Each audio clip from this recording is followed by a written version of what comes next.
Si dos individuos se prestasen dinero entre sí, en lugar de pedirlo a un banco, no sería posible que este préstamo inflase la cantidad total de dinero circulante, ya que el prestamista no puede prestar lo que no tiene, cosa que los bancos sí pueden hacer. Solo los bancos comerciales y las grandes empresas pueden prestar dinero que producen por el mismo hecho de prestarlo. Irving Fisher, economista, en su libro 100% Money, 1935.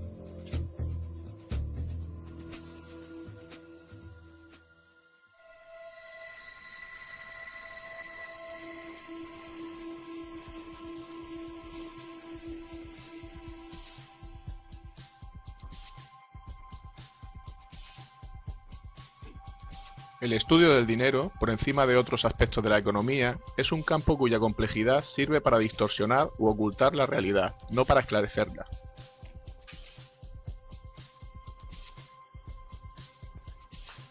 La lucha dormida, latente durante siglos y que tendrá lugar tarde o temprano, es la del pueblo contra los bancos.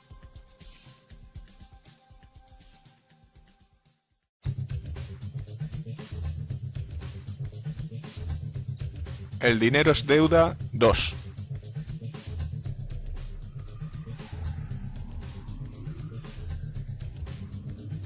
Promesas incumplidas.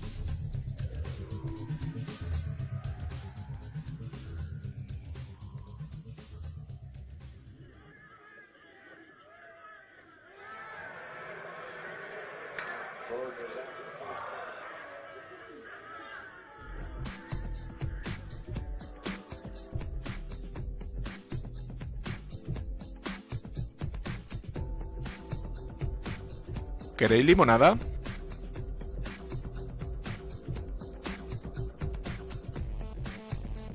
Esto es por un trabajo bien hecho.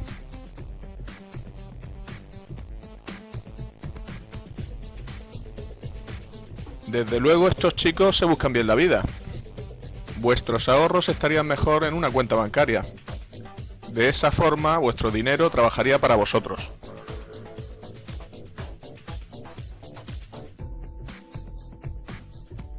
Hola, nos gustaría abrir 2 cuentas en el banco, por favor. Tenemos una cuenta en el banco como las personas mayores y podremos sacar el dinero cuando queramos. Quizás su primera experiencia al ingresar dinero en un banco fue similar a esta. Años más tarde, todavía recordará el balance de su cuenta corriente como si fuera su dinero, pero lamentablemente esto no es cierto. Si contratamos una caja de seguridad en el banco, los objetos valiosos depositados son todavía nuestros. Simplemente alquilamos espacio para almacenarlos. En lenguaje común, la palabra depósito significa guardar algo, pero su uso en el lenguaje bancario es sustancialmente distinto. El depósito bancario es en realidad un préstamo.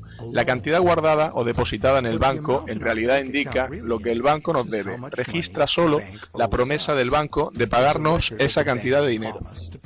Y este hecho es importante. La verdad es que desde hace tiempo nuestro dinero se ha convertido en el dinero que el banco utiliza para hacer lo que le plazca. Todo el dinero en el banco le pertenece a él, no a nosotros. Por ello, el banco nos paga intereses por los depósitos. En realidad, prestamos dinero al banco.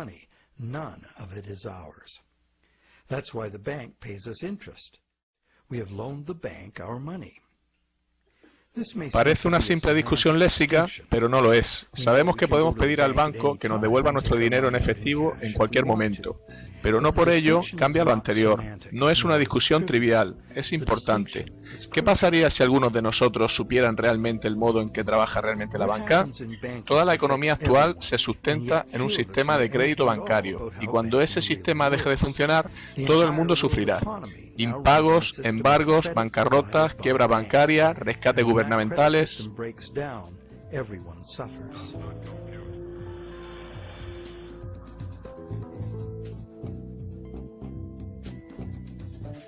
Y los expertos suelen empeorar las cosas cuando tratan de explicar las razones de las crisis económicas. Nunca se fijan en las causas últimas. Deberían empezar por decir que las monedas y billetes suponen solo entre el 1 y el 5% del dinero total en circulación.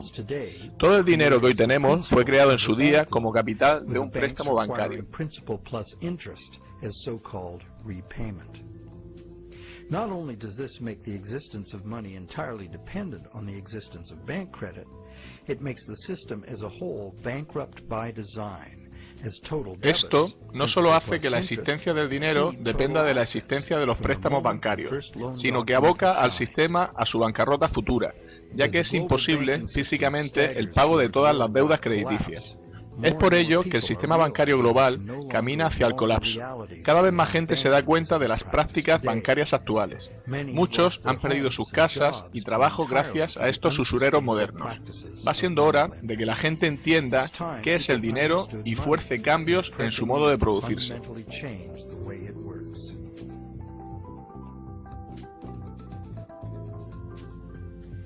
Clarificar conceptos bancarios sería un primer paso para entender el sistema. Ya sabemos que un depósito es en realidad un préstamo al banco.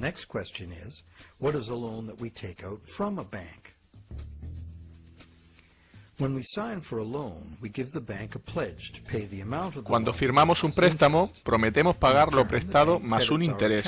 A cambio de ello, el banco nos anota una cantidad en nuestra cuenta. Decimos que el banco ha puesto el dinero en nuestra cuenta. Lo único que ha hecho es hacer un apunte contable que refleja una promesa de pagarnos. Estamos hablando en realidad de un intercambio de promesas. Nadie ha dado nada al otro salvo promesas de satisfacer una deuda. Entonces, ¿quién presta y quién pide prestado en realidad? Los términos préstamo, prestamista y prestatario son realmente confusos. La verdad es que ambas partes realizan promesas de pagar, y en el proceso crearon algo llamado préstamo o dinero a cuenta, que puede ser legalmente utilizado como dinero. El crédito bancario puede ser gastado porque seguimos pensando que cada vez que depositamos dinero en la cuenta, esto incrementa nuestro balance en la misma cantidad. De hecho, si no ponemos algo en nuestra cuenta, estará vacía. De este modo, se asume con naturalidad que el dinero depositado en la cuenta es algo puesto allí. La cuenta es una promesa en sí misma de pagar el dinero en monedas y billetes. De hecho, una promesa siempre indica que no tenemos lo prometido. Si no es así, ¿para qué necesitaríamos prometerlo? Ahora ya sabemos que todos los apuntes bancarios son promesas de pago, y que el banco y el prestatario simplemente intercambian promesas, y que solo con teclear un ordenador, la cuenta del prestatario consigue un balance positivo, sin nadie depositando físicamente dinero real. Ahora conoces el origen de lo que llamamos préstamo bancario. La banca comercial crea dinero anotado cuando autoriza un préstamo, simplemente añadiendo dólares en sus libros de cuenta a cambio de una promesa de pago futuro del prestatario.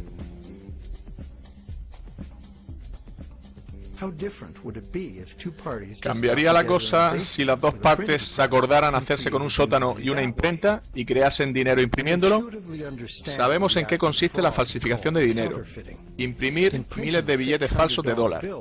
Esta es también una manera de crear dinero de la nada. El dinero nos da la capacidad de adquirir bienes y servicios del mundo real.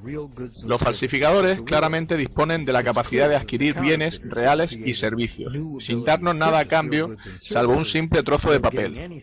Los falsificadores obtienen algo a cambio de nada, directamente a expensas de quienes aceptan el dinero falsificado. Y si el dinero falsificado no es descubierto, ellos obtienen su beneficio a través de las ganancias de todos.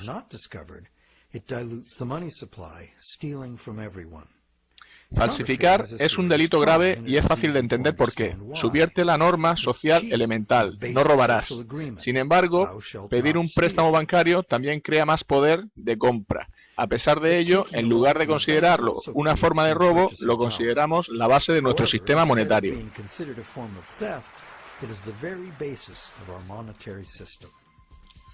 Los bancos prestan creando crédito, crean medios de pago de la nada. ¿Cómo puede llegar a ser una forma de crear dinero de la nada un crimen y la otra convertirse en una práctica económica habitual y la fuente de casi todo el dinero circulante? ¿Por qué sucede esto? Para entender cómo, necesitamos entender la historia de las leyes comerciales. Antes necesitamos entender la lógica intrínseca del proceso de préstamo.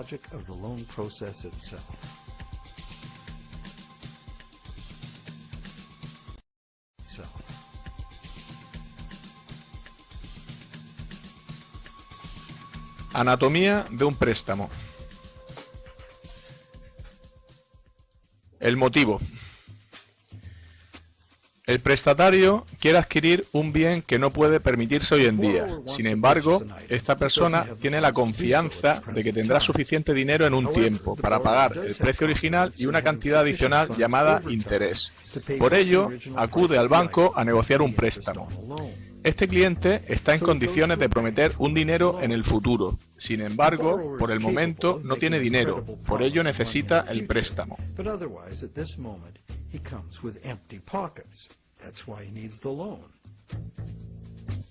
El método. Todos sabemos lo que sucede a continuación. El banco consigue que el cliente firme un contrato, o en su defecto, entregará al banco el objeto que pretende comprar con el préstamo.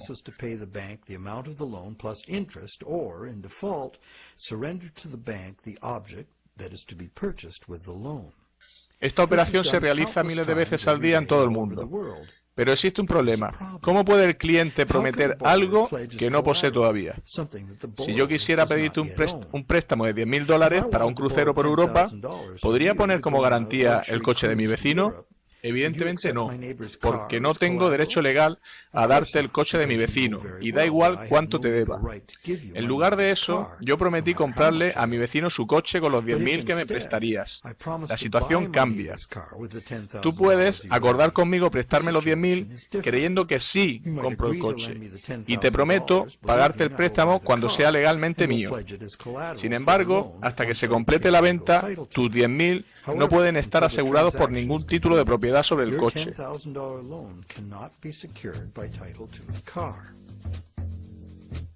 La secuencia de los problemas que vienen a continuación puede permitir evitarlos fácilmente. Puedes comprar el coche y vendérmelo a mí. El banco lo hace de la misma manera. Si el cliente acude a un banco para comprar un bien, ¿por qué simplemente el banco no lo compra con su propio dinero y posteriormente lo vende puntualmente al cliente cobrándole un interés? Porque el banco y el cliente han acudido a la adquisición con los bolsillos vacíos. El banco cumple su parte del préstamo creando una cantidad para el prestatario. La verdad es que el autodenominado prestatario ha empeñado su cuenta adquiriendo un coche. Como consecuencia de esto, todavía no lo posee. El banco, que en teoría le ha prestado el dinero, no lo ha aportado físicamente, y si todo va bien, nunca lo hará. Aceptación del fraude. El cliente prestatario cree que los números de su cuenta representan su dinero en el banco. Como el resto de nosotros no entiende la diferencia entre dinero existente y promesa de dinero. Si de todos modos lo puede gastar, ¿cuál es el problema? Por ello, la cuestión es, ¿aceptará la vendedora del coche la promesa de pago del banco?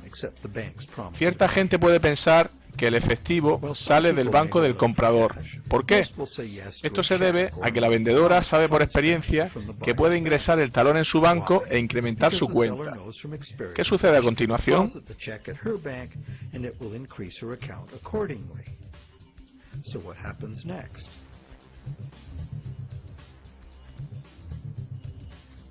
Equilibrando las promesas. Obviamente, el banco del comprador ahora debe al banco del vendedor la cantidad del préstamo. Por ello, puedes pensar que el dinero sale del depósito del banco que da el préstamo al del banco del vendedor. La promesa del cliente prestatario se ha transformado durante la transacción en una promesa de pago al banco del vendedor. Por ello, el banco del comprador debería transferir una cantidad de dinero al del vendedor, ¿cierto? Esto es cierto solo en una pequeña parte. En el largo plazo, tan pronto como el banco consiga su parte limpia de depósitos, la cantidad de dinero existente que el banco necesita para cubrir sus préstamos puede ser teóricamente igual a cero. ¿Cómo? Bien, imagina primero que la vendedora tiene su cuenta en el mismo banco que el comprador. Deposita el talón del comprador en su cuenta y el banco completa la transacción reduciendo la cuenta del comprador en la misma cantidad que incrementa la del vendedor. Como ambos apuntes son solo promesas, existe dinero real en la operación. ¿Cuál es el resultado final? El banco ha creado un préstamo para el cliente por valor de $10.000. El cliente ha comprado el coche, un objeto real, físico y tangible, y el vendedor lo ha pagado con un préstamo de $10.000. Sin embargo, un trato que implicaba $10.000 en bienes materiales reales fue satisfecho con $0 reales por parte del banco o de otra persona. Por si fuera poco, el banco retuvo esta nueva cantidad de dinero generado, además de hacerse con los intereses e incluso con el coche en caso de impago. En mi pueblo esto se llama magia.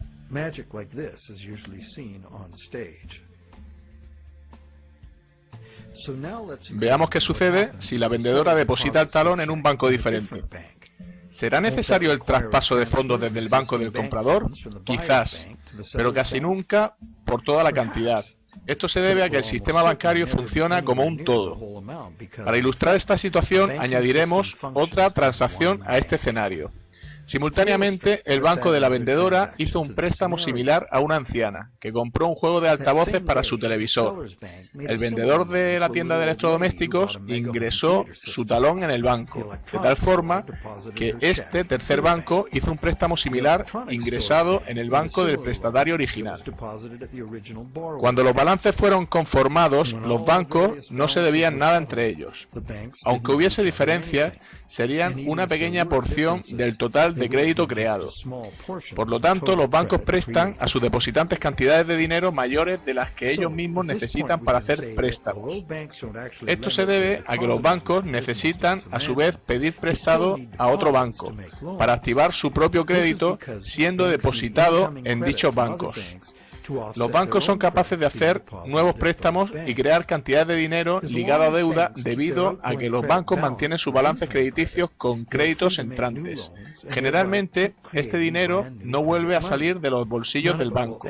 El banco puede invertir fondos propios en bonos empresariales y gubernamentales u otros instrumentos financieros. Si dibujamos un diagrama, quedaría así.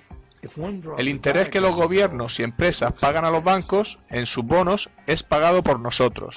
Lo abonamos como parte de nuestros impuestos y en el precio de los bienes y servicios que adquirimos.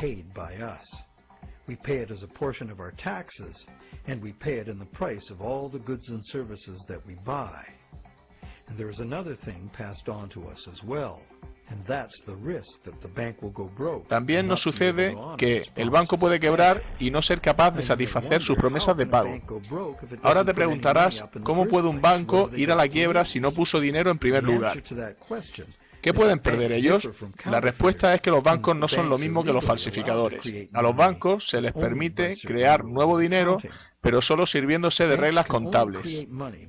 Solo pueden fabricarlo anotando la deuda del prestatario como un activo. En el lado positivo está su balance, en el negativo firmado por el préstamo de su balance, o lo que los bancos llaman confianza en los depósitos creada por el banco. Cuando un cliente cae en el impago, el activo que aseguraba la transacción es embargado por el banco y vendido. En un mercado a la baja es muy común que el nuevo valor del bien no cubra el valor del dinero que el banco prestó, ya que éste se basaba en un valor previo superior. Esto debe mostrarse como una pérdida en los libros contables. Cuando los embargos suben y el mercado inmobiliario colapsa, el valor de los bancos se evapora de forma colateral, a medida que las casas bajan de precio, exponiendo al banco a enormes pérdidas. En verdad, solo se trataba de números creados de la nada, pero los bancos deben actuar conforme a dictados de esos números, y las consecuencias de que un banco vaya mal pueden incluir parálisis económica, desintegración social, caos financiero total, hambre y guerra. Quienes viven de los números pueden también morir a causa de ellos. Es terrible pensar en cómo una calculadora puede escribir un epitafio.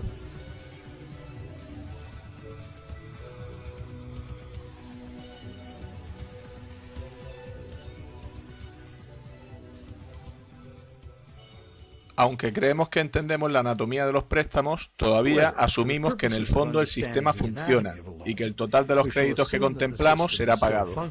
Al final, ninguno de los dólares que realmente existen ha cambiado de manos.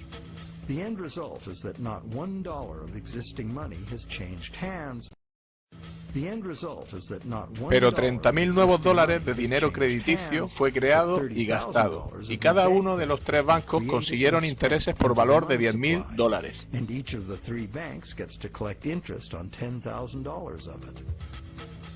¿Es la creación de estos 30.000 dólares, de hecho, un acto similar a la falsificación? La diferencia es que el sistema bancario es legal, regulado por los gobiernos y la justicia para seguir las reglas contables. Otra diferencia es que no hay una víctima evidente, como la persona a la que le cuelan un billete falso. Los bancos argumentan que comprador y vendedor estaban de acuerdo. ¿Dónde está el fraude? Si hay un fraude en esto, ¿quién pierde? Veamos quién consiguió lo que quiso en el trato.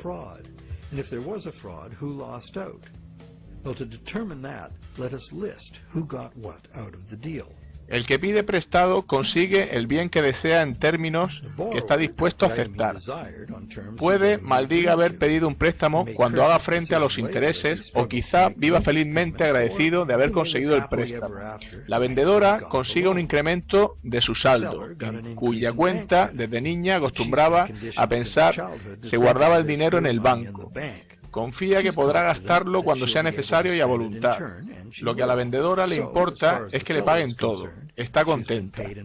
¿Alguien resulta perjudicado como resultado del negocio? ¿Hemos contemplado todas las partes en esta transacción? También está el banco, que consigue recaudar intereses gracias a su promesa de pagar. Ese es el negocio y así se suele hacer. ¿Alguno más? ¿De dónde sale el coche? Es un objeto tangible, real. Son necesarios recursos, energía y trabajo para producirlo. Si en este trato consideramos a la sociedad como una tercera parte y el mundo real y natural de donde todas las cosas provienen, porque el nuevo dinero creado en la transacción no quedará aquí, fluirá a la circulación general al mundo real. En último lugar, es el mundo real el que recibe ese dinero y del que sale el coche. Este nuevo dinero podría estimular nuevas producciones, incrementando temporalmente la economía y haciendo a la gente feliz. Frecuentemente así sucede.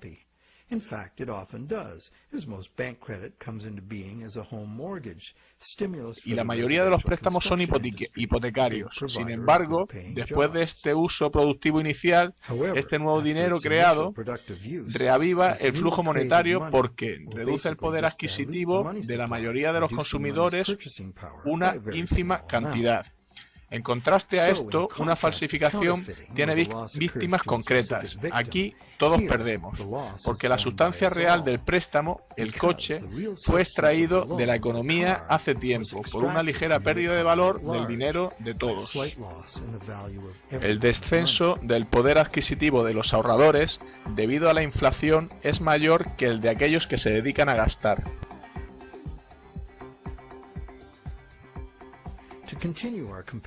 Siguiendo con la comparación entre falsificación y préstamo bancario, nos encontramos que la primera es generalmente detectada y el dinero puesto fuera de la circulación, causando una pérdida directa a quien lo aceptó. No hay garantía de cuándo será detectado, ni una agenda para su retirada de la circulación. El crédito bancario es también puesto fuera de circulación cada cierto tiempo.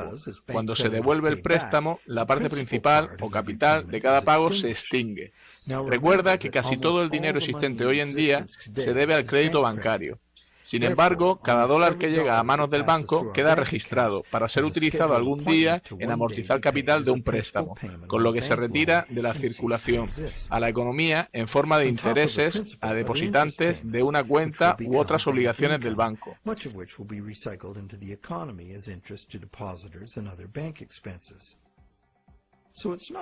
No parece claro que eso sea falsificar dinero.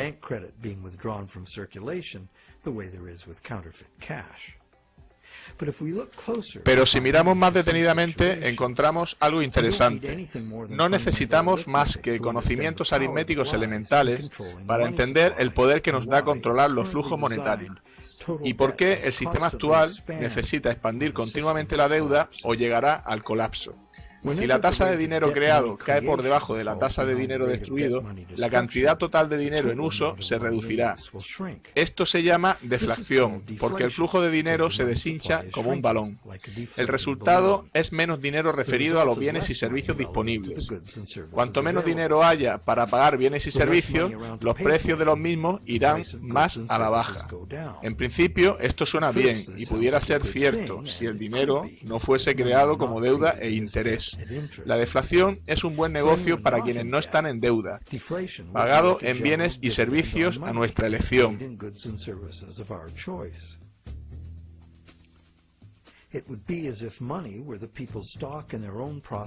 Esto sería correcto si el dinero estuviera en manos de la gente, las empresas, el país. La gente no pediría aumento de salarios. Si un país fuera globalmente más productivo, sin embargo, todo el mundo saldría ganando automáticamente porque su dinero valdría más. Sin embargo, este no es el efecto que la deflación tiene en un sistema, donde el dinero se origina en forma de deuda o interés. Más del 95% del dinero actual deriva de la deuda a los bancos. Como hemos visto, la parte principal o capital del mismo es la creada, no el interés. En el lapso de tiempo entre la creación del dinero y su devolución, y mientras devolvemos los intereses al banco, la mayoría de nosotros puede mantener parte de sus pagos mientras el flujo monetario se incremente. Sin embargo, si el flujo monetario o la deuda total desciende, el dinero es más difícil de ganar debido a su escasez, y los pagos fijos son más difíciles de satisfacer. Para aquellos que están endeudados, las restricciones en el dinero en circulación pueden ser catastróficas.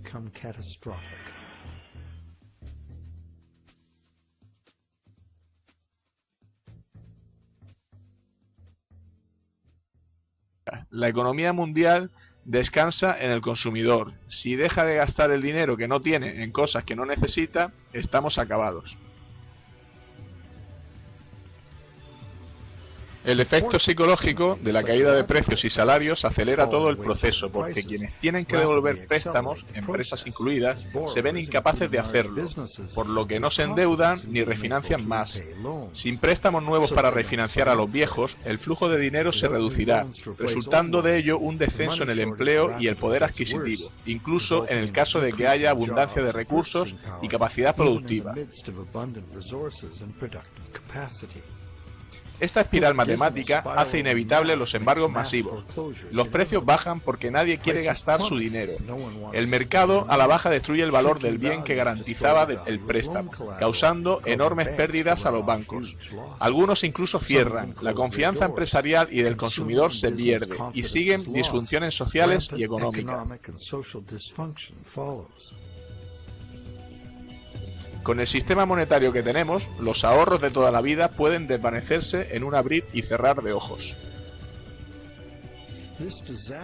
Esta espiral desastrosa no puede ser parada si el gobierno no crea nuevo dinero por sí mismo o se endeuda con la banca privada, para crear suficiente dinero para reflotar la economía.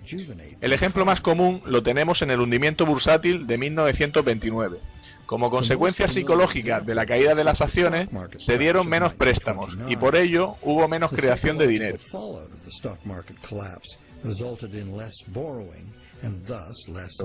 La Reserva Federal no hizo nada para evitar la deflación y en 1932 el flujo de dinero se había reducido a un tercio. Mucha gente perdió su hogar porque el dinero para pagar las letras de su piso simplemente no existía. En 1932, Franklin Delano Roosevelt llegó a la presidencia de Estados Unidos. Su New Deal se basó en recuperar la economía restaurando el flujo monetario. Para contrarrestar las restricciones monetarias, pidió préstamos a la banca privada. Las fábricas comenzaron a contratar, pero solo cuando la guerra llegó se dieron cuenta de que serían necesarios trabajos e inversiones económicas fuertes para ganarla. Paradójicamente, fue el dinero gastado en la Segunda Guerra Mundial el que terminó con la Gran Depresión. La guerra también causó 50 millones de muertos y condujo a un frágil equilibrio de poder internacional, a una carrera armamentística y devastadoras transformaciones sociales y tecnológicas.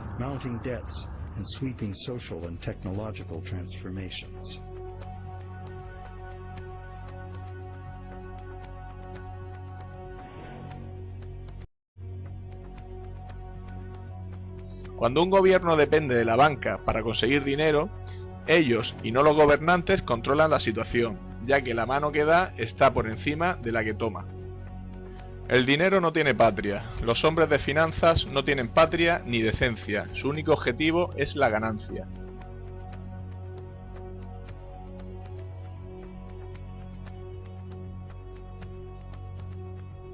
No volvería a hacer la guerra en favor de ciertas inversiones deleznables de los banqueros. Solo hay dos cosas por las que vale la pena luchar: para defender nuestros hogares y por la Carta de Derechos de nuestra Constitución. Hacer la guerra por cualquier otra razón es simplemente un crimen. No hay nada para nosotros salvo caer cada vez más profundo en deudas con el sistema bancario para conseguir las cantidades de dinero cada vez mayores que la nación necesita para su expansión y crecimiento. Nuestro sistema monetario no es mejor que una trampa. El poder del dinero que ha sido capaz de eclipsar a los responsables gubernamentales no es simplemente el poder de las grandes fortunas, sino que es nada más y nada menos que una nueva técnica de destruir dinero añadiendo y retirando anotaciones en cuentas bancarias, sin el más mínimo interés por el bien de la comunidad o el papel que el dinero debería tener en ella. Permitir que eso derive en beneficios a particulares es crear primero un brazo secreto e ilegal del gobierno y por último un rival con fuerza suficiente para subvertir cualquier forma de gobierno. Un sistema monetario justo es la única alternativa. El ciclo de bonanza y pérdidas económicas es generalmente llamado ciclo de los negocios, como si fuera algo natural, como el ciclo del carbón o el agua. Estos ciclos naturales son dirigidos por el sol, pero ¿qué guía el ciclo de los negocios? Una respuesta es la creación y flujo de dinero, que como vemos depende de los préstamos. Veamos lo que pasa durante el periodo de vigencia de un préstamo. Ya sabemos que un préstamo no es más que la promesa de pagar de un banco, que el banco crea en su libro de cuentas. Eso es lo que sabemos. La promesa de pago del banco es generalmente gastada en un bien o servicio, y se le permite circular, haciendo fácil y sencillo el intercambio de estos bienes o servicios. Como medio de intercambio, hoy prometemos pagar dinero. Making the efficient exchange of goods and services easier to accomplish. As a medium of exchange, today's Nada supera su usabilidad y flexibilidad. Sin embargo, no se crea dinero para pagar el interés, con lo que se trata de una situación a la larga imposible de resolver. Es decir, si los prestatarios tuvieran que pagar todo el interés que se debe de golpe, tendrían que luchar por una cantidad de dinero circulante existente, que sería en todo caso inferior a lo que deben. El porcentaje que sería incapaz de cancelar sus préstamos sería simple de calcular. Sin embargo, el interés generalmente se paga a lo largo del tiempo y no de una vez. Si los ingresos por intereses revirtiesen al flujo económico como gasto, estarían disponibles para ser gastados repetidamente. Entendido esto, es relevante saber si los intereses son de hecho impagables.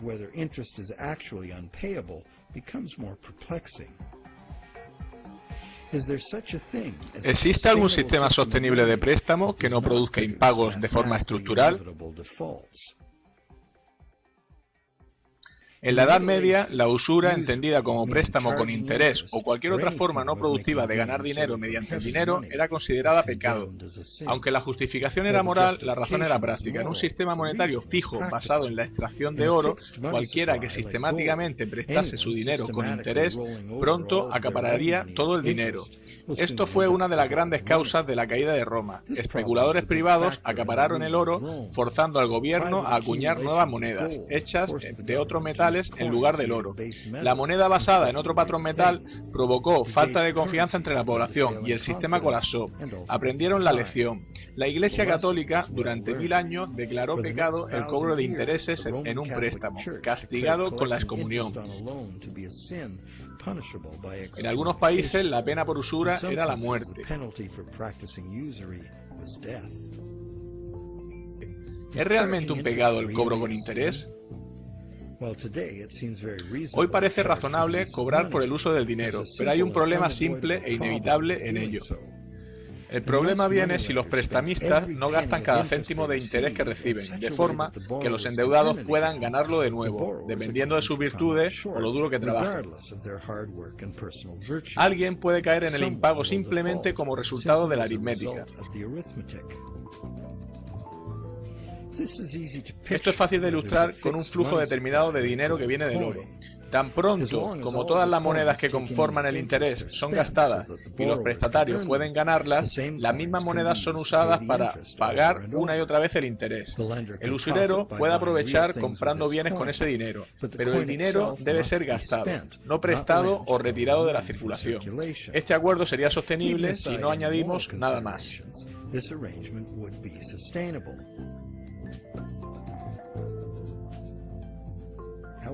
Sin embargo, si las monedas que eran parte del interés son represtadas como interés, son eliminadas de la circulación o guardadas, va a existir una falta de circulación de moneda para pagar las deudas.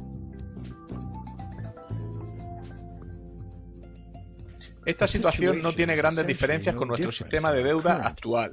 Como hemos visto, cada dólar creado hoy día proviene de una deuda. Después será cancelado por un pago por el valor del principal del préstamo con el que se creó. Por esto, dos cosas son necesarias para los que suscriben préstamos, si quieren ser capaces de pagar la cantidad inicial más los intereses. El dinero principal o capital del préstamo debe estar disponible para ser ganado por quien lo ha pedido, para que pueda hacer el pago principal que exige ese dinero. Asimismo, cada dólar que el cliente paga al banco como interés también debe estar disponible para ser ganado de nuevo por él, para que pueda ser pagado como intereses una y otra vez.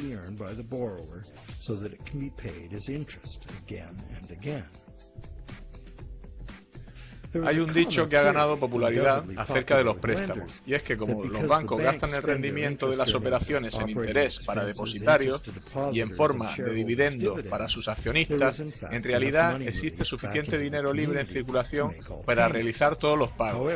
Sin embargo, esa idea es de una extrema simpleza. Aquí se muestra lo que sucede si alguien como tú, yo o un prestamista no bancario obtiene un dólar y lo presta con interés. Bien, ahora el mismo dólar es propiedad de dos prestamistas y se le añaden dos intereses. Además, este dólar es prestado, repagado y represtado por el prestamista secundario. Ya no está disponible para satisfacer los intereses del préstamo principal que lo creó, salvo como parte de otro préstamo.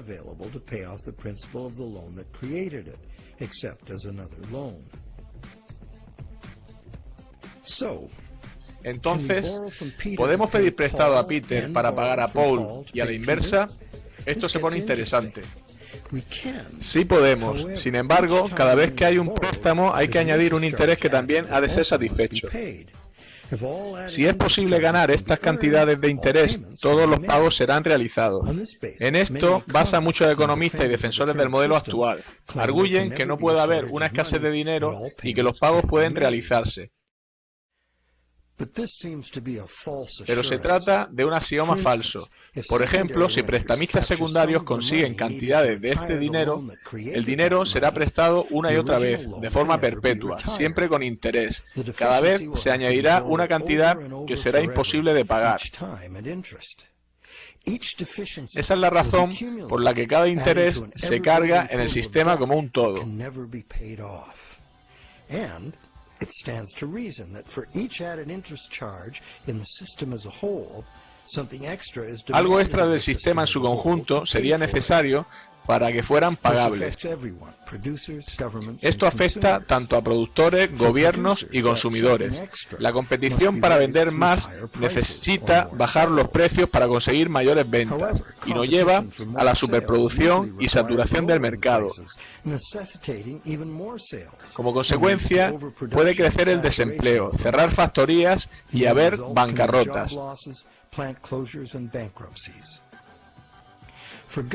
Los gobiernos salen al paso incrementando los impuestos. Subir los impuestos resta dinero a la economía productiva, lo que conlleva una reducción de la capacidad de los contribuyentes. Cuando lo necesitan los gobiernos piden préstamos y afrontar en el largo plazo más intereses. Los consumidores pueden obtener ingresos extras pluriempleándose, pidiendo préstamos para pagar deudas pasadas o dejando de pagar durante periodos prolongados de tiempo. La competencia para conseguir un trabajo mueve a la baja los salarios durante largo tiempo, añade cantidades enormes a la cantidad de intereses que se debe. Y pedir prestado para cancelar deuda es como querer cerrar un agujero cavando. Es la situación en la que nos encontramos ahora. Los productores no pueden vender más porque los consumidores no pueden permitirse comprar. Los gobiernos creen que bajar los impuestos estimula el consumo, compensando de esta forma los escasos ingresos de los consumidores, que compiten por un mismo puesto de trabajo. Sin embargo, cualquier incremento global en la cantidad de intereses lastra el sistema monetario, provocando escasez de dinero dentro del mismo. Esto se debe a que la economía productiva real debe limitarse a la disponibilidad de los recursos naturales. La economía productiva sirve a las necesidades actuales, no a las demandas artificiales de la economía financiera, que tiene una sed ilimitada en beneficios y que trabaja obviando las limitaciones físicas del mundo real.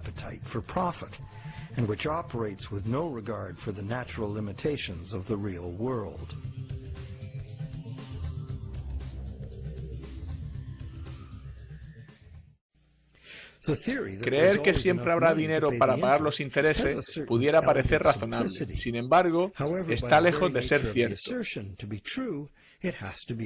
Debería serlo al 100%, pero es imposible. Por un lado, existen muchos prestamistas secundarios que no son bancos y añaden sus tipos de interés al dinero que ya está cargado con él.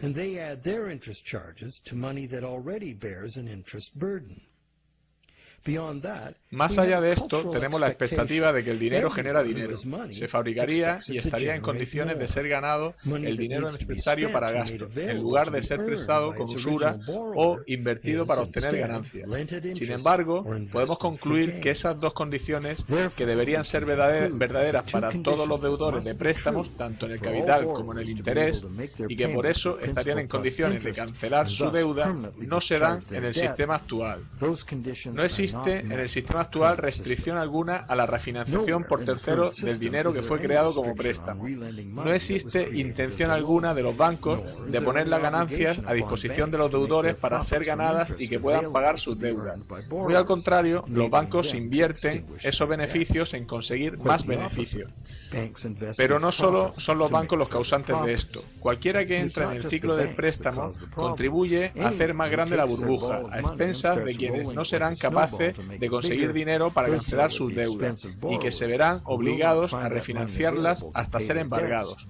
Una bola de nieve mayor se agranda más rápido. De la misma forma, crecen los intereses en un préstamo mayor. El rico se hace más rico y el pobre se hace más pobre.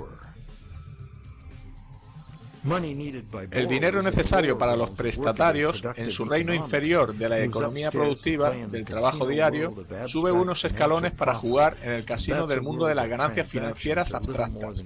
Y en ese mundo es donde las transacciones son apenas apuestas a números, en un esfuerzo por lograr mejores cifras. Nada tiene esto que ver con satisfacer las necesidades reales de las personas.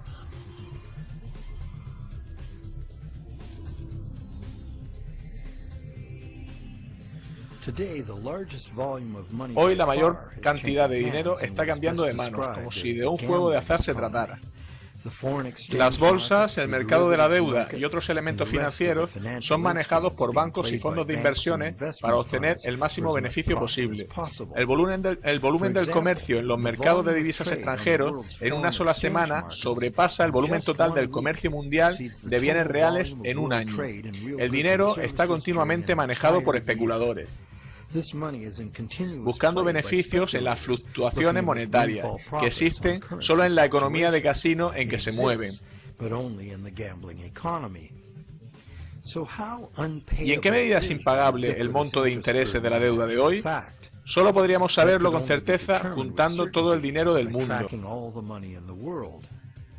Con 6.000 millones de personas ganando, gastando y pidiendo y dándose préstamos, los flujos monetarios internacionales son casi tan complejos como las corrientes oceánicas. Son impredecibles. Pero la dirección es bastante clara y simple. La misma vieja historia. Los ricos están incrementando más y más sus apuestas en la economía, en donde sus clientes prestamistas no tienen apenas oportunidad de lograrlo. La única posibilidad de subsistencia del sistema es crear más dinero, y como el dinero se crea como deuda, la única manera de sostener el sistema es crear más deuda forma que sea, incluyendo créditos para clientes poco fiables, para gastos enormes de defensa y seguridad estatales y rescates a bancos.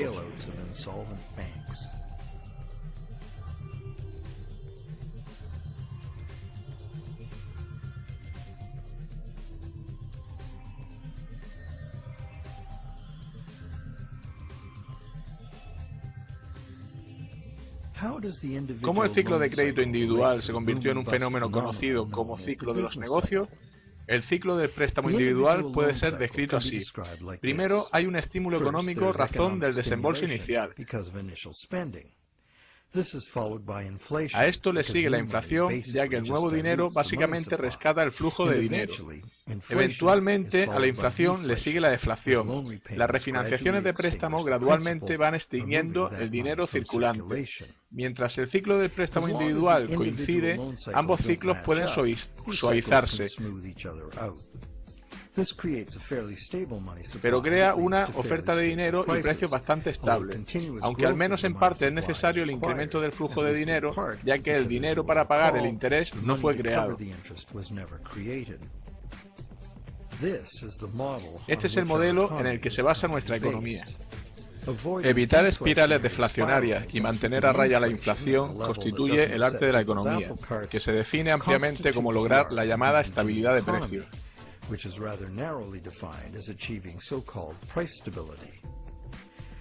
Sin embargo, si echamos un vistazo al poder adquisitivo del dólar a lo largo del siglo pasado, instantáneamente se revela lo que significa la estabilidad de precios en bienes reales. El dólar ha perdido casi todo su valor, un 96%, y lo sigue haciendo en la actualidad.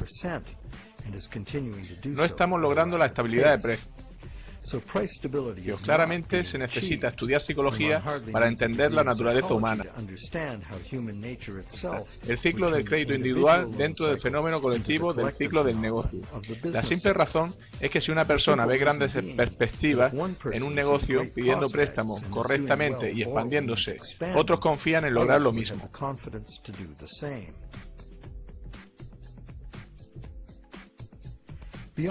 Más allá del efecto psicológico, si un negocio se basa en la expansión del crédito, sus proveedores y distribuidores necesitan hacerlo también, o perderán el negocio en favor de alguien que lo haga.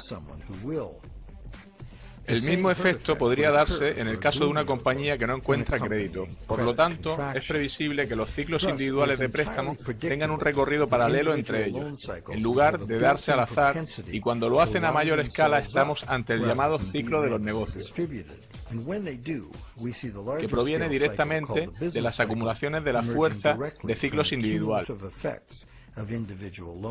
Para concluir, alguien puede alegar que más allá del intercambio de promesas hecho entre el banco y su cliente, la sociedad se mueve entre una inflación crónica y la dependencia monetaria hacia los bancos, para pagar intereses realmente inasumibles.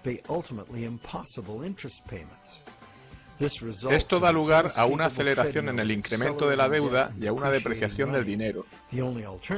La única alternativa sería un colapso deflacionario de la economía, seguido de un caos social o una guerra. Esta situación tan insana contagia a la sociedad y la debilita a todos los niveles. Somos como adictos. La solución no es consumir más heroína, sino más y más dinero prestado. Y eventualmente nuestra capacidad colectiva para prestar y refinanciar préstamos está agotada. Ello nos lleva a expandir el crédito hacia nuevos mercados, creando esencialmente un instrumento para conducir a más personas hacia una deuda perpetua. En Estados Unidos, esta expansión continua de la deuda ha alcanzado más de 53 trillones americanos de dólares de deuda, lo que supone unas 5 veces los ingresos anuales de todo el país. ¿Está el mundo feliz del final de esta transacción crediticia? Seguramente no. En realidad vivimos ajenos al origen de los problemas. La banca actual es un sistema ilusorio, basado en la falsificación y que busca el control social. ¿Qué pasa con los bancos? ¿Cómo consiguen ganancias como resultado de esto?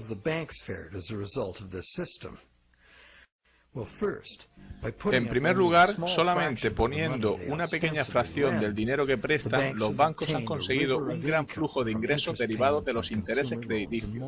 En segundo lugar, usando su poder crediticio para comprar grandes cantidades de bonos gubernamentales y empresariales, y de esta forma controlan los gobiernos y la industria. En tercer lugar, manejando los impagos y embargos, como vemos inevitable. El banco gana la propiedad legal de bienes tangibles reales. Finalmente sucede lo peor. Si hay un impago masivo, el banco acumula grandes pérdidas. El gobierno es forzado a rescatar a los bancos con ayudas multimillonarias para salvar al sistema financiero. ¿Cómo se financian esos rescates? Adivínalo. Más deuda para el contribuyente. Un auténtico logro para sacar esto adelante. Y sin ser consciente la mayoría de las víctimas.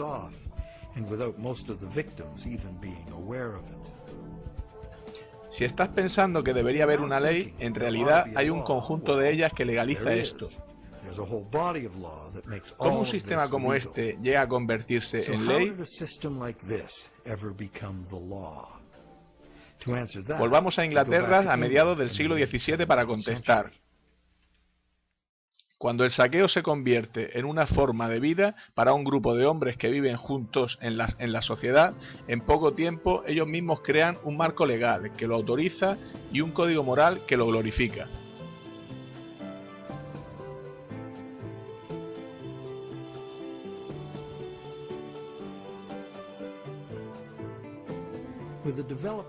Con el desarrollo de mejores embarcaciones y las nuevas exploraciones que permitieron, el comercio se expandió rápidamente.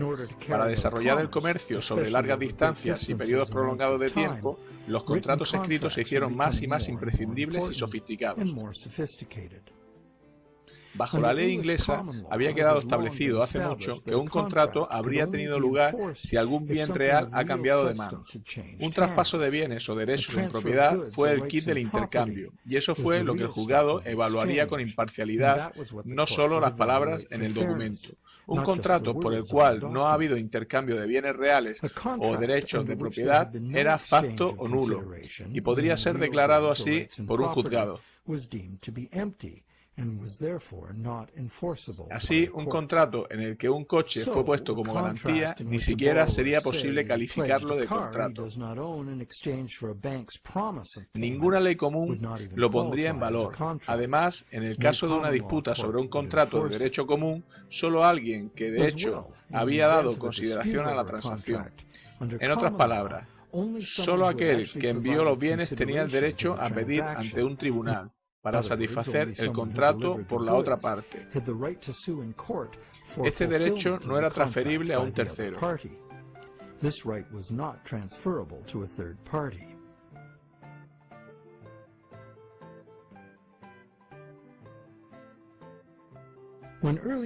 Cuando los comerciantes pioneros iban en expedición con bienes, compraban los bienes de su país con moneda local y los vendían en moneda extranjera de un país distinto. Con este dinero compraban bienes locales en ese país y los traían de vuelta al suyo para venderlos en la moneda local. Bastante sencillo. A medida que el comercio se sofisticó, los comerciantes se hicieron sedentarios. Simplemente contrataban barcos para realizar envíos. Esto dio a los comerciantes la libertad de importar mercancías de diferentes países, a los que ellos exportaban mercadería de su país. Sin embargo, sobrevino un problema. Los bienes exportados habían sido pagados con moneda extranjera, cuyo valor necesitaba ser gastado en algún lugar. Mover dinero en moneda conllevaba un enorme riesgo de robo, así como la pérdida de cierto valor en su conversión en un país diferente.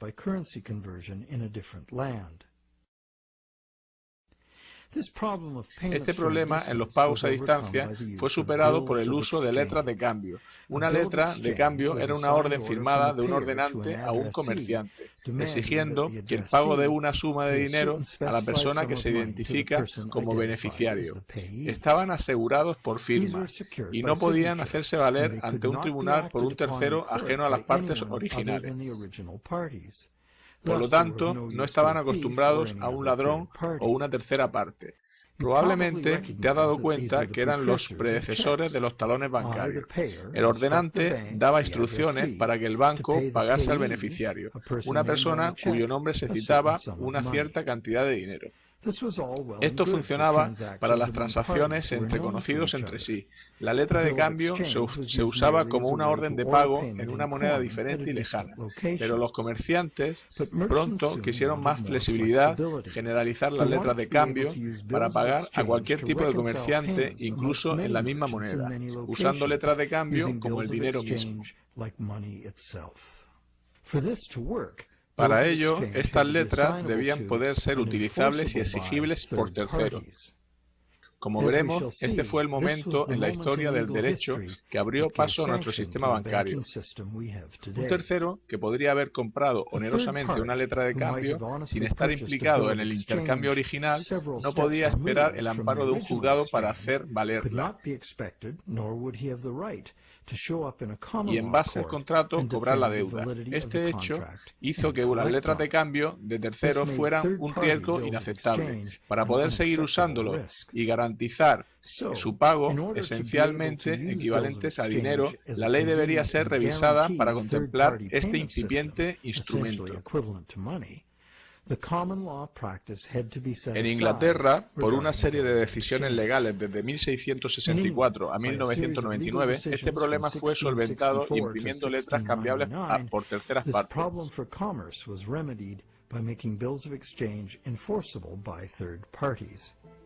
Si un tercero había comprado una letra a título oneroso y de buena fe, sin haber razón para sospechar fraude por parte del que se lo vendió, entonces esta letra automáticamente era vigente ante los tribunales por parte del signatario.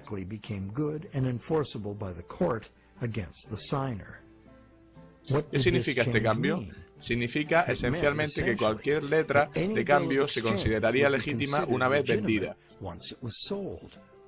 Las letras de cambio y otros tipos de promesas firmadas de pago podrían ser traspasados y hechos valer en un juzgado, exceptuando los talones, justo los que los mercaderes querían. Ahora los contratos de deuda podrían ser vendidos como cosas y hacer negocios sería mucho más fácil. No solo eso, sino que abrió un nuevo mercado para los buscadores de ganancias, comerciando con letras de cambio propias. El mercado de la deuda había nacido.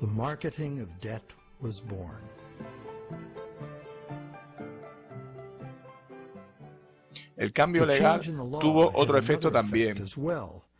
Ahora era posible engañar y forzar a una persona a firmar una promesa jurídicamente vinculante para pagar, y luego, si esa promesa era adquirida por terceros de buena fe, podía ser esgrimida ante el signatario en un tribunal. En última instancia, esto se convirtió en uno de los principios rectores del Código Comercial uniforme, que rige los negocios en Estados Unidos y por extensión en el resto del mundo. Los sistemas monetario y tributario por completo están regidos por este código. Si compramos un portátil robado en la calle, somos culpables por ello. No importa si el dinero es nuestro y no sabemos que es robado. El juzgado retornará los bienes a su propietario original. Perdemos nuestro dinero como compradores, seamos o no inocentes. Incluso podemos ser acusados de delito. Pero si firmamos un contrato de préstamo y le damos un valor real en bienes fiduciarios, no importa que el contrato de préstamo haya sido alumbrado de forma fraudulenta. Quienes quiera que lo firmaron deben pagarlo según las leyes comerciales, y los juzgados darán vigor a la obligación. Hoy los contratos de deuda pueden darse en múltiples formas, incluyendo préstamos especiales e hipotecas.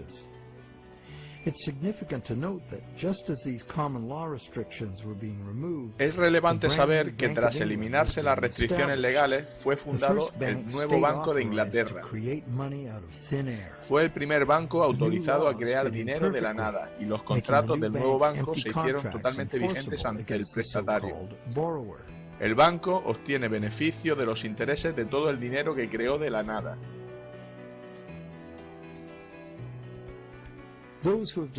Aquellos que hayan descubierto la verdadera naturaleza de nuestros préstamos bancarios y hayan intentado retar sus contratos de deuda en juzgados modernos habrán descubierto que estos contratos son una salvaguarda enorme del dinero como deuda. El banco debería haber vendido el contrato de préstamo original a una tercera parte por el valor, y aunque ese tercero es a menudo solo una empresa hermana del banco, todo lo que importa al juez es quién tiene el documento, qué pone y por quién está firmado.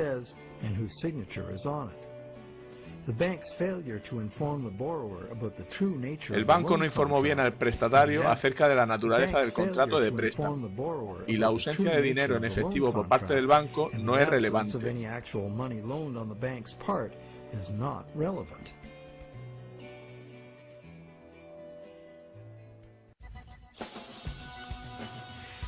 Y para concluir nuestra investigación, parece que las prácticas de la banca moderna descansan en diferentes violaciones de las leyes y el sentido común, así como de la justicia natural.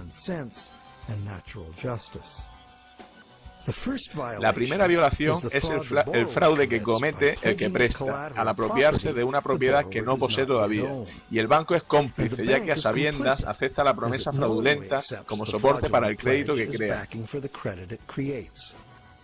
La segunda violación es la negativa del banco a revelar la verdadera naturaleza del contrato. El banco lo llama préstamo, lo que lleva al endeudado a pensar que le están prestando una cantidad de dinero. Como sabemos, el banco solo ha empeñado su palabra, reflejándolo en un apunte informático, una promesa que el banco sabe que quizá no tenga que cumplir.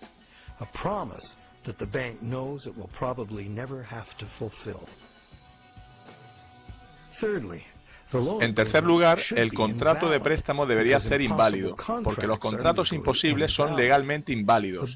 El banco está creando un contrato imposible de cumplir, porque las condiciones requeridas para garantizar el pago del principal, más los intereses, no se cumplen, a menos que el sistema de reciclaje retorne el 100% del capital e intereses. Claramente no se cumple. Algunos prestatarios irán al impago y a perder los bienes que pusieron en garantía de sus préstamos, debido simplemente a restricciones estructurales del dinero.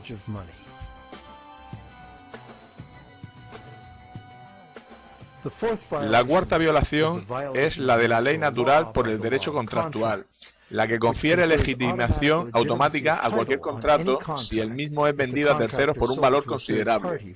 Alguien que no posee algo no puede darlo mejor que quien sí lo posee. Pero quizá el mayor fraude de todos es que la mayor parte del pueblo que produce la riqueza real del mundo está en deuda y en riesgo de perder todo lo que han trabajado en manos de los bancos, que han convertido el dinero en meras promesas de pago. ¿A dónde nos lleva esto? Somos rehenes de una economía que crece cada día más rápido. Para mantener el sistema es necesario un flujo monetario.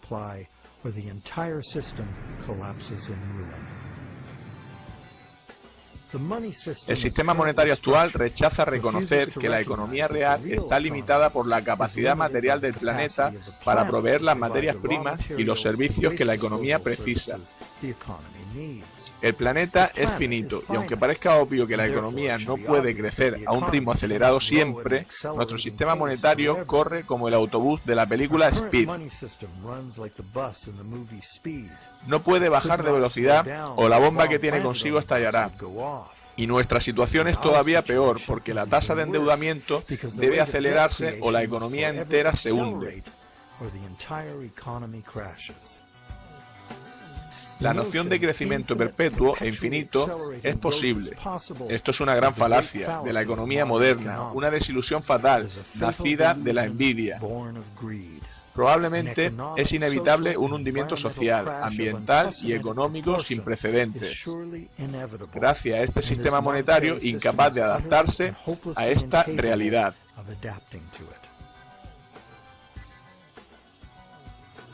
El sistema monetario necesita ser reconstruido desde el mismo suelo.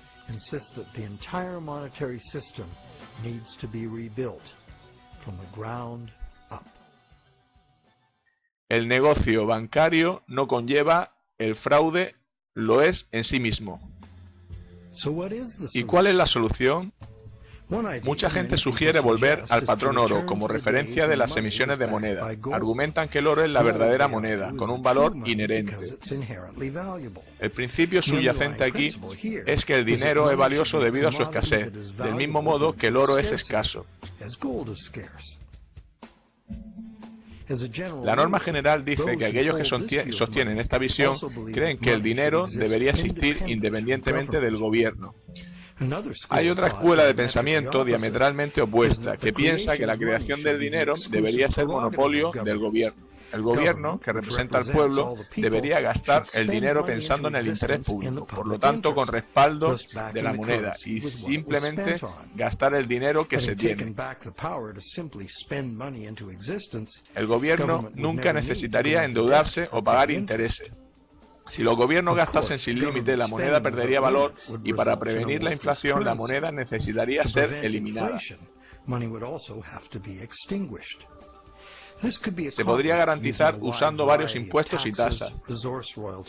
Los gastos gubernamentales serían, sin embargo, interdependientes unos de otros en perfecto equilibrio. Sin embargo, el objetivo de los impuestos sería la estabilidad de precios, ya que el gobierno no necesitaría ingresos por impuestos para operar de forma ordinaria. A lo largo de los siglos se ha usado sistema de crédito gubernamental y de patrón oro. El patrón oro prevaleció a lo largo del siglo XX. Esto no se debió a que no funcionase el dinero como préstamo del gobierno. Lo hizo en el país donde fue aceptado en el pago de impuestos. Pero hasta la invención del intercambio de moneda moderno, el comercio internacional se realizaba con oro. Además, el hombre ha tenido una fascinación sobrenatural por el oro durante siglos. Durante milenios hemos pensado que el dinero en términos de una riqueza portable e inherente, como las monedas de oro. Sin embargo, no es la única manera de pensar en el dinero. Tampoco en la era del dinero que huye, esto ha dejado de ser exacto. El dinero es, en su raíz, una idea que el hombre inventó para transformar sistemas tribales en complejas civilizaciones. Gracias en parte a su desarrollo, fue posible la especialización del trabajo y el intercambio indirecto de bienes y servicios.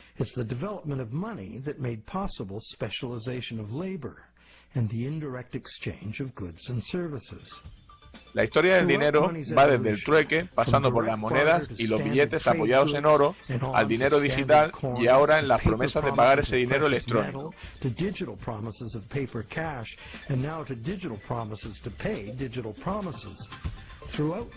En esta evolución prevalece la idea de lograr mayor flexibilidad y seguridad en su uso,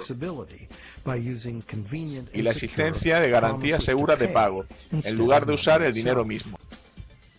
El problema con la promesa de pagar es que siempre da una oportunidad de oro para el engaño. Crear más promesas es una forma de incumplirlas en el largo plazo. Existe una manera de garantizar el intercambio de dinero más seguro que las promesas de pagar de nuestro sistema. Aquí lo tenemos. La existencia del dinero digital seguro es hoy una posibilidad debido a las tecnologías de encriptado. Una hipótesis sería tener un número de serie asignado a cada billete físico en papel.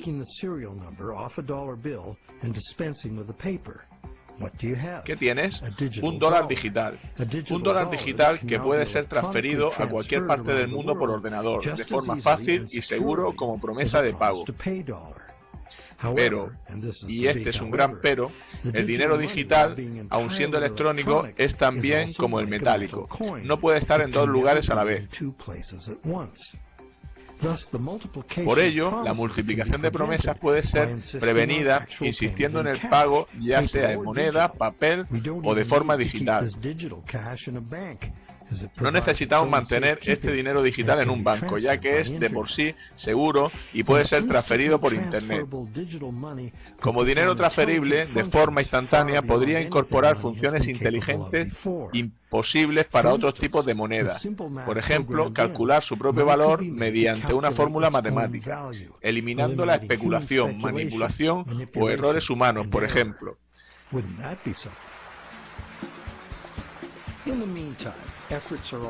Mientras tanto, se realizan esfuerzos para la reforma legislativa del sistema monetario. Se ha escrito sobre diferentes iniciativas como leyes de reforma monetaria, detallando cómo devolver a los gobiernos el monopolio de la creación de dinero y limitando a los bancos su capacidad de préstamo a la forma en que la mayoría de la gente piensa que en realidad funciona. Siempre se han planteado reformas de este tipo y siempre perseguían la misma idea. Los beneficios de la puesta en circulación de dinero pertenecen al pueblo.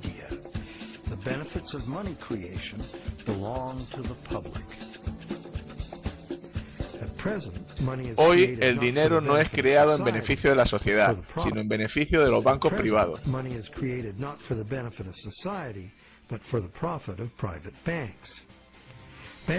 A los bancos les encanta crear cantidades enormes del mismo, puesto que así consiguen recaudar más dinero en intereses y llegan a ser más ricos. En el proceso, los bancos ganan más control sobre todos, individuos, industria y políticos.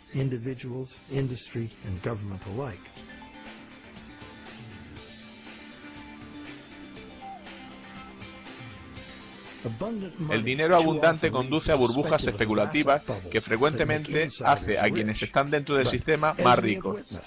Estas burbujas inevitablemente explotan por cada petición de interés impagable. Hay muchos perdedores, gobiernos incluidos, que además de verse cargados con la crisis y deudas enormes, deben aumentar los impuestos para rescatar a los bancos, que son parte del problema. De otra manera, el sistema se hundiría.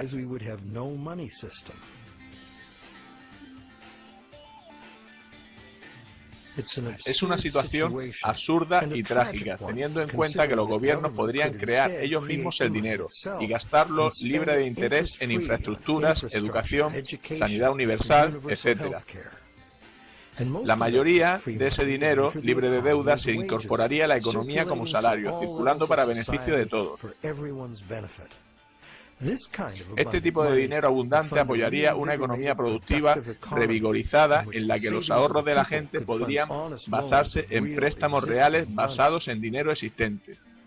El origen del dinero está en el intercambio de bienes reales. Sin el valor que se le da en el mundo, el dinero no es nada. Como hemos visto, en el mundo real, es el mundo real el que hace el préstamo, no el banco. Las personas, su trabajo y las materias primas y los animales son la fuente de la riqueza real. Asimismo, la creación de dinero y sus beneficios pertenecen al interés público, no a la banca privada. ¿Qué hay del interés? Como hemos visto, los intereses nos crean un problema aritmético que solo se puede solventar de tres maneras.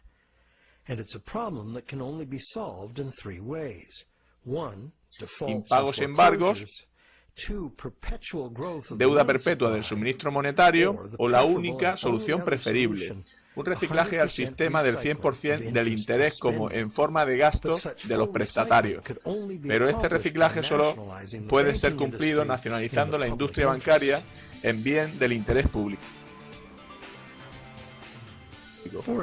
Por ejemplo, las ganancias de esta banca pública serían pagadas a todos los ciudadanos como dividendo, o se emplearían en inversiones gubernamentales en lugar de recurrir a impuestos, como se hizo en la Pensilvania colonial.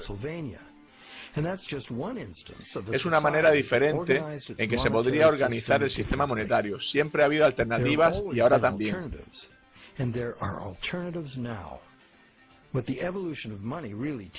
Lo que la evolución del dinero nos enseña es que el valor real del dinero es muy simple y sencillo.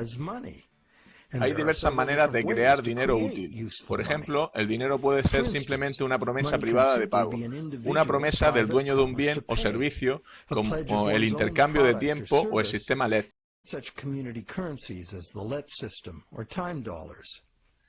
Miles de estas unidades de cambio existen ya, en círculos de confianza. Sus miembros pueden presumir del honor de darse crédito a ellos mismos. Dichas monedas podrían ser un salvavidas a pequeña escala para un eventual colapso del sistema bancario convencional. Cuando el dinero escasea, o por el contrario hay hiperinflación, una unidad de cambio propia basada en el trabajo puede sostener la economía local. ¿Son propuestas radicales? ¿Qué opinas?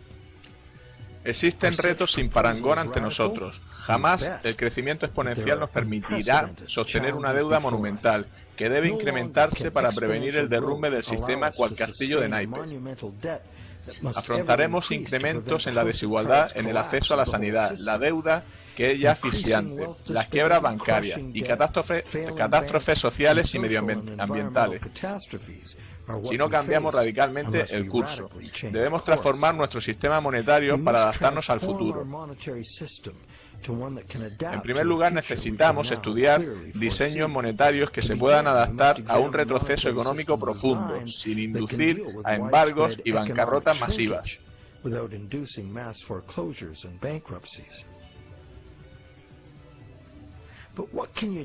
Pero, ¿qué puedes hacer tú? Existen personas y organizaciones que cuestionan el sistema monetario actual debido a sus problemas y a su manifiesta injusticia.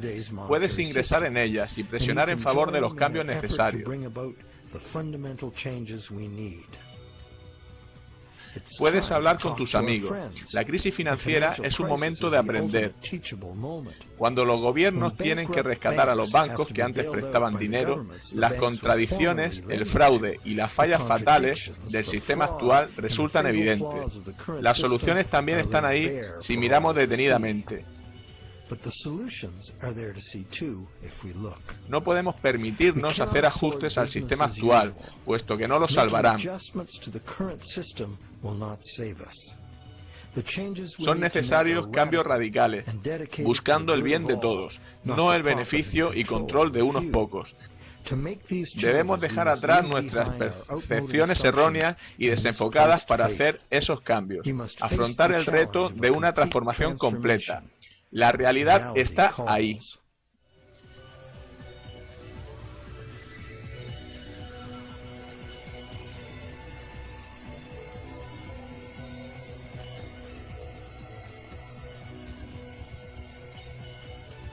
El dinero no paga nada, nunca lo hizo ni lo hará.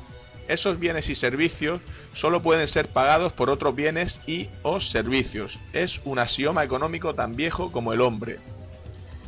Solo cuando haya muerto el último árbol, el último río haya sido contaminado y se extinga el último pez, nos daremos cuenta de que el dinero no se come. Bueno, ¿queda alguien ahí?